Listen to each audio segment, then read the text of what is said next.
Preview season continues today with the Rutgers Scarlet Knights, the fighting Greg Schiano, as I like to call them.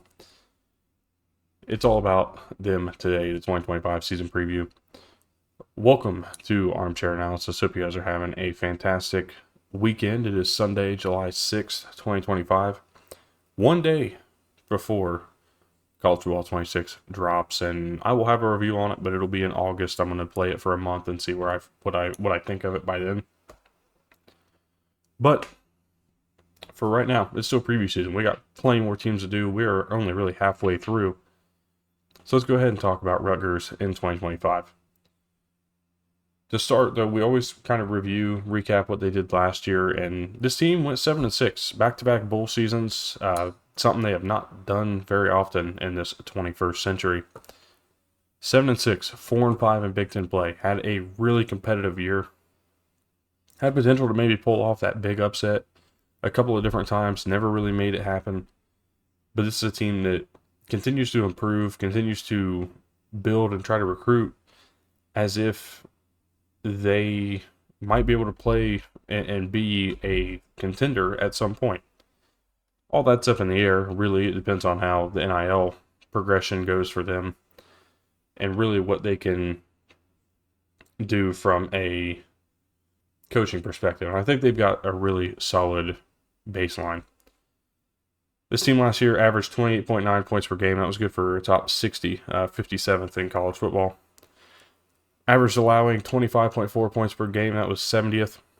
They averaged plus 0.3 turnovers per game in the turnover margin category. That was top 50. That was 47th in college football.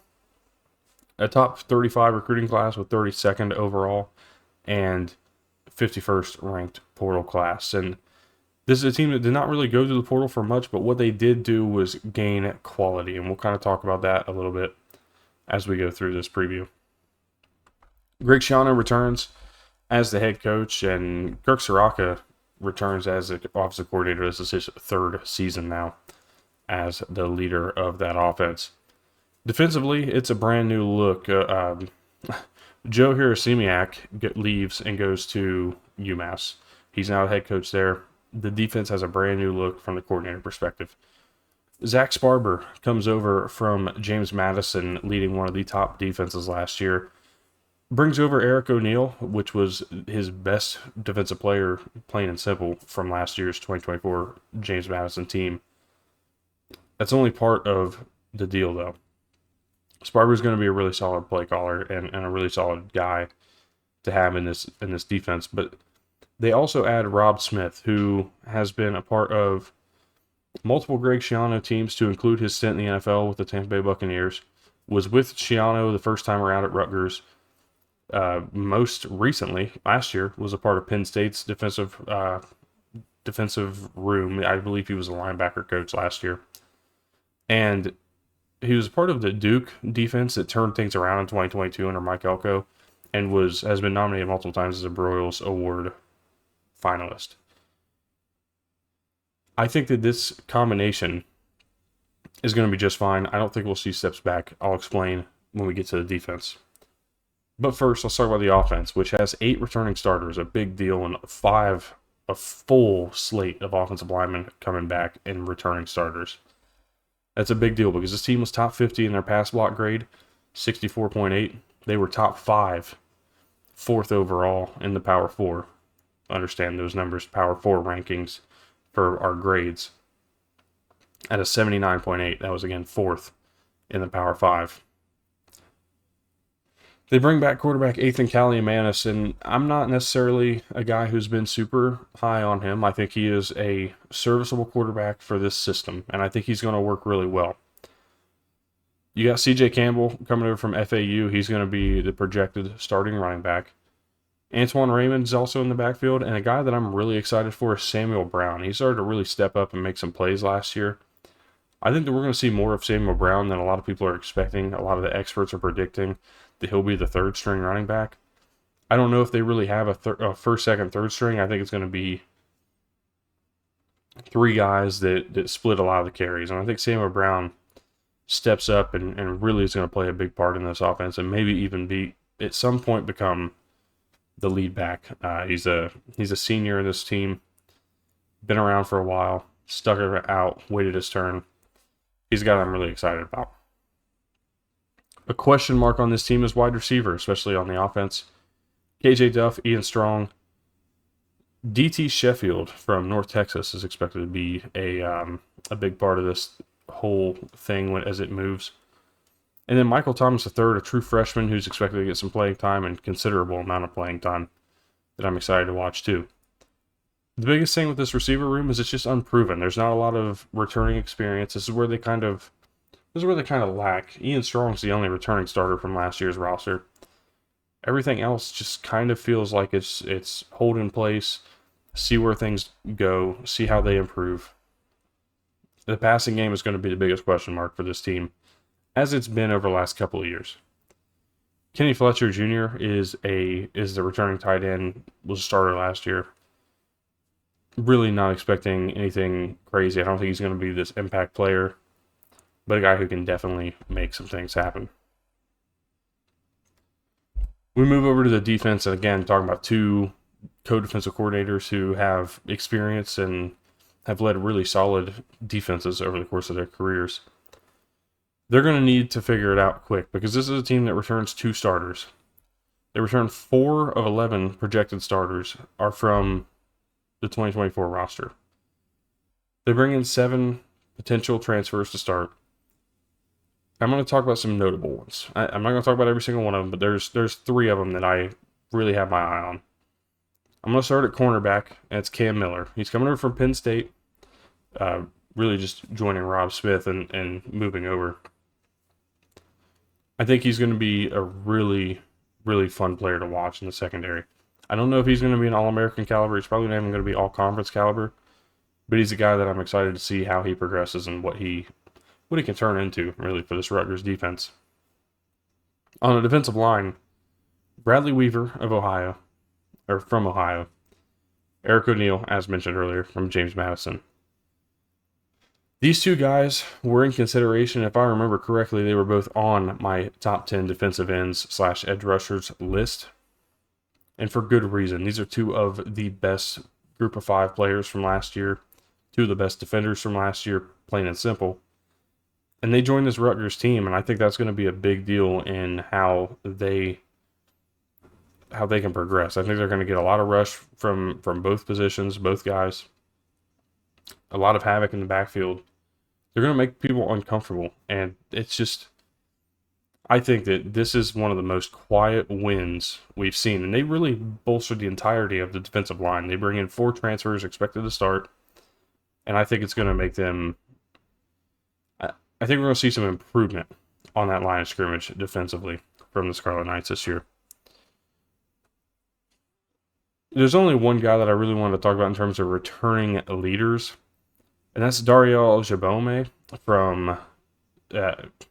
from nowhere. He's returning to this team, but he's originally from Canada, and a guy that kind of waited his turn, took its time, but when he got the opportunity last couple of years, and really last year, break out big time. 105 tackles, 8 tackles for loss, 2 forced fumbles. This guy is one of those who has really stepped up and been a big part of the front 7. He's going to be the leader on this front 7, in my opinion. He's one that I think we really need to watch for all conference, maybe even some second or third team All-American honors in 2025. Moving on to just general thoughts on this team. They are... I'm just going to read what I wrote, because as I typically do, but because it only really makes sense to me, and I kind of explain it off of that. This program has reached goal number 1, which is perennial bowl contender. Now it's about taking more steps forward. How do co-defensive coordinators replace Joe Harasimiak and as play callers? How does their scheme differ from Harasimiak? Can they get the signature upset that they've been looking for? And when I say that, they've been close. They've taken Michigan to the brink. They've taken Indiana at times to the brink. They've taken Ohio State, Penn State. They've played the best in the conference close over the last handful of years. They're looking for that signature, put them on the map type of win. And they have plenty of opportunities to do it. This is a tough schedule. I mean, they play road games against Minnesota, Washington, Illinois, Ohio State. They have home games against Oregon and Penn State and Iowa. They are not going to be necessarily favored in a lot of their games here in this conference. They have work to do to make that 6-6 happen, to be truly a perennial bowl team, make it a third straight year to a bowl. Can they get it done? Well, let's go ahead and talk about it. I'm going to go ahead and pull this schedule up, and it's interesting. Again, I mean, you talk about where games are, who they play. They have a handful of Friday games. They got a Thursday game in there, opening night against Ohio. They're going to be interesting, and that's really as much as I can say is just interesting is the story of this entire team. They certainly have the ability to get to that third straight bowl game. And if I believe I'm correct to say third straight. Okay, I went back to double check, as you can see on my screen, and yes, in fact, it would be a third straight bowl game. So with that, let's go ahead and preview the season, predict it. Let's see if they can make a bowl game, theoretically, on paper, I guess. Starting with that first game against Ohio, this is going to be a tougher game. Ohio, yes, they lose Tim Albin, but they're promoting from within, and they keep a lot of their star players. Parker Navarro's back at quarterback. I think he's going to be a big deal for this offense. Going to be a big deal for this team and their potential success. Either way, I'm still giving it Rutgers the win. It's going to be, I think, a pretty comfortable victory, and I say the same against Miami, Ohio, too. I think they'll be all right. Miami, Ohio is also interesting, though. Bringing in Daquan Finn, former Toledo quarterback, formerly at Baylor, most recently at Baylor. Now at Miami, Ohio. Could he be kind of what they've been missing over the last couple of years? We'll see. They played Norfolk State. Not too worried. They'll be 3-0. A home game Friday night against Iowa. This is an early test for both the Hawkeyes and the Knights. I think that when we look at this, at least for me, I kind of automatically assumed Iowa, and then I started looking a little bit further into it, and I don't want to say that I don't feel like Iowa will be favored, because I do. I think Iowa will probably be less than a touchdown favorite. But I just feel like this is kind of the beginning of that trek towards that signature victory in the Schiano era. They have not quite, this will not quite be the signature victory, but it's a step closer to it. Understanding that Iowa's kind of on that second tier below Michigan, Ohio State, Penn State, Oregon, even USC, at least this year. I think that this will be a big win, and really a much needed win when it's all said and done. Again, given how many tougher games they play. They get a bye week and then a road trip to, they don't get a bye week before the road trip to Minnesota. And this Minnesota team, I've said it multiple times, I've still got to preview them. As a matter of fact, I believe they are the next Big Ten team on our list for preview. No, they're 2 away. But either way, this Minnesota team, I've said it before, I'll say it again. I think they have one of the best running back rooms in college football. I think this team as a whole is going to be one of those sleeper teams in this Big Ten conference. Do I think they're going to win it? Do I think they're even going to make it to Indy? Probably not, because I think the odds of anybody not mentioned as Oregon, Ohio State, Penn State, Michigan, and I suppose USC don't really have much of a shot to do it. The odds of all 5 of those teams missing it, or 4 of those 5 teams missing it to open up a spot, would genuinely surprise me, barring a generational run. Minnesota, I do think will get the win either way. I just think the talent the overall line of scrimmage depth, that they're going to get the job done. This Washington team, looking for a little revenge. Rutgers beat these guys in Piscataway last year. Washington looking to get back a Friday night game as it was last year, this time in Seattle. I think that home field advantage, I think that feeling from the loss last year, Washington gets the job done. They come back home to face Oregon, and I don't really have much else to say. I think that this is going to kind of show the difference between where Rutgers wants to be or thinks they're going to be versus where they truly are. It'll probably be a 2-possession, 3-possession game, but I'm going to be more curious of how they compete and how long they compete for in this game, because obviously we're back to this hope and this want. This team is a bowl contender year in and year out.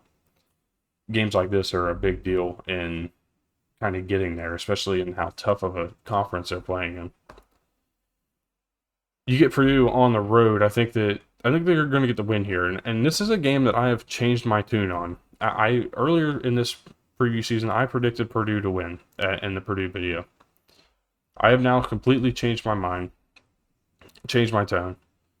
I'm going to take Rutgers to get the job done on the road in Ross-Ade Stadium. The biggest thing was the home field advantage. I think this defense of Rutgers, though, is just going to be too much, too tough, and they will get the job done.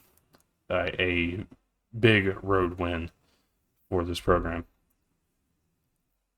Another road trip to Champaign this time. They'll face Illinois, and I think Illinois will be a closer game. This will be a potential upset game for Rutgers. I think they'll walk in as an underdog.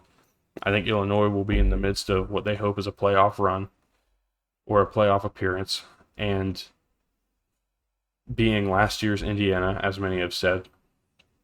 But I just don't buy that they're that good, and I think that there are teams that can beat them, and Rutgers is certainly one. They get a home game against Maryland, and I'm still not loving Maryland. I'm going to take Rutgers to get the job done. That will get them to 6 wins. That will get them to bowl eligibility, and they have 2 more games remaining to maybe pull off that signature win. I'll tell you, it's not going to come out of the bye week on the road against Ohio State. Now, they will be more prepared, and they are going to keep this thing close because of where it's at in the schedule and how close it is to not only being the week before the Michigan game for Ohio State, where Ohio State then has to go up to Ann Arbor and try to break this 4-game losing streak. Not only is that the case, but again, Rutgers coming off of a bye week, getting 2 full weeks to prepare and be ready to go. And let's not forget, Graciano's been a part of this Ohio State staff recently. I think that the job will be done. They'll be close, but they won't get the job done, I should say. Ohio State will get the win. Really roundabout, really long, drawn-out way to say that. I'm sorry. Closing out with a home game against Penn State, and at this point, this Penn State team is, I think, the real deal. And as I think about Oregon, Ohio State, I think they are the real deal. I think Penn State's going to get the job done. I think those are the 3 games where they really just will not be, I don't want to say in the game, because I think they'll be in the Ohio State game. I think they'll be in that Penn State game, too, at the end of the year. But what I don't think is we're just going to see, and we're going to kind of feel like there's a control on the game from Oregon, Ohio State, Penn State that we won't feel from the other 3 predicted losses. You kind of understand what I'm saying when you see it. It's one of those things where some teams will win a close game. It'll be 28 to 20, for example. But 28 to 20 really was 28 to 13 with like 5 minutes left. Or, this team was up by 2 possessions the majority of the game, and then there was a late score, or this team was always a score ahead even. I think that's kind of where we're sitting with some of those. Either way, let me know what you guys think. Apologies for the last couple of videos being a little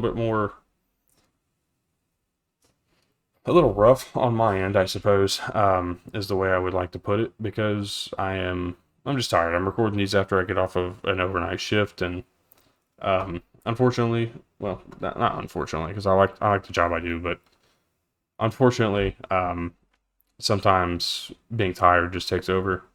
But I want to get these videos out and still put the quality into them, and I think that's still happening. If it wasn't happening, I wouldn't be doing them. But my getting through these and being able to explain my thoughts has been a little rough. So hopefully tomorrow we'll be back on track, having these videos at least pre-recorded out a few days and be ready to go. And tomorrow it's Ole Miss. I'm excited to talk about them because they have some really interesting pieces. They have a really interesting quarterback storyline. And just the overall what's next for Lane Kiffin and Ole Miss after they missed the playoff from loading up. What do they look like here in 2025? Appreciate y'all for tuning in. If you're new around here, please leave a like, subscribe, comment down below. We're trying to hit 100 subscribers by the beginning of college football season, or the playing season as I call it, August 23rd. We're 4 away. I think we can hit that goal before then. I think we can blow that goal away before then. But that's the goal that I put in place when preview season started, was 100 subscribers. We're well ahead of that pace from where we were. We started at like 75, I think it was. So we're doing a really good job. I just appreciate everybody for tuning in. Appreciate the support. It helps these get out to you. Helps these videos find more of you college football fans out in the world.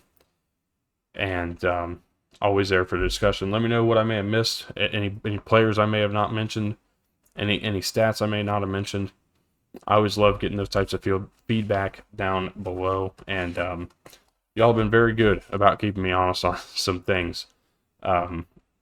Not like overall mistakes, but just things I hadn't quite thought about before.